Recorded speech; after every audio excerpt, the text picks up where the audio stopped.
Hi and welcome to this presentation of the Outwell Akira Power Stations. We have two models, the Akira 300 and the Akira 600.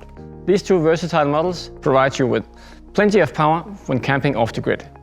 On the Akira Power Station, everything is controlled on the front panel for easy access to both switches and sockets. Each part of the power station have an on-off button. So we have the LED lamp, we have the DC circuit that here is connected to the cool box. We have the USB section where we have a USB-C socket that is also a PD output. That means it can supply up to 60 watts. So you can power a modern laptop directly without the need of a AC/DC charger. We have one USB-A quick charge port that can provide up to 18 watts. That would be ideal for phones and devices like that. Then on this model we have 3 regular USB-A ports that can give up to 12 watts. They can be utilized for lamps and all other kinds of smaller electronics. Then we have the inverter with the AC output that can supply 220 volts.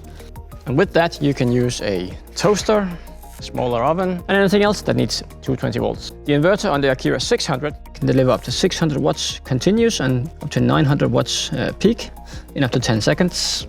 On the Akira 300, the inverter is rated at 300 watts continuous load and 450 watts peak load for 10 seconds. And finally, we have the input port that provides charging of the power station.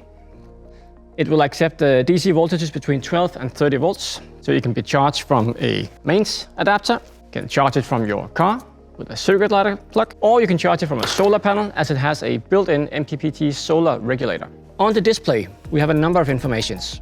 We can see to the right the current consumption. So right now we have a current consumption of 70 watts. In the middle, we can see the remaining hours of operation at this consumption. So right now we can use this consumption for 9.3 hours with the capacity that's remaining in the battery. And that is 93% right now, as we can see to the very left. Right now we can use this setup for 9.5 hours more. If we turn on the toaster, we can see that the wattage is increasing dramatically because the toaster is drawing a lot of power. So right now we have 0.8 hours operation with the toaster on max level. But of course you wouldn't use a toaster for that long anyways. So as you can see, your Akira Power Station can be used to power a lot of different devices at the same time for quite a long time to give you lots of power on camping off the grid.